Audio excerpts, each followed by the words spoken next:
बघूया पुढची बातमी। आपण आपली लाखो रुपयांची वाहने घराबाहेर पार्किंग करून निवांत राहत असाल तर आपणासाठी अतिशय महत्त्वाची बातमी आम्ही घेऊन आलोय। सध्या सिन्नर शहरात दुचाकी वाहन चोरीचे प्रकार वाढले असून अगदी शितापीने हे वाहन चोर रस्त्यावरून आपली महागडी वाहने चोरून नेत आहे। त्यांना ना सिन्नर पोलिसांचा धाक उरला आहे की ना सीसीटीव्ही कॅमेऱ्यांचा। आता हे दृश्य तुम्हीच पहा। पहाटेच्या वेळात हे दोन चोर अगदी फिरत फिरत लाल चौक महालक्ष्मी रोडवरील बुलेटकडे वळाले। त्यातील एकाने अगदी अलगद असे या बुलेटचे हँडल लॉक तोडले। दुसरा साथीदार कुणी येत तर नाही ना याकडे पाहतोय।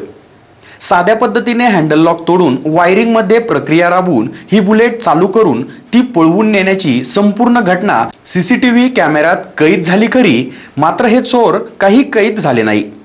तेव्हा नागरिकांनी देखील आपल्या वाहनांची काळजी घ्यावी। काही संशयित व्यक्तिमत्वाच्या हालचाली आपल्या भागात आढळल्यास तात्काळ अशांची चौकशी करून पोलिसांशी संपर्क करावा व अशा घटनांना आळा घालावा। एसएन न्यूजसाठी संपादकीय विभाग।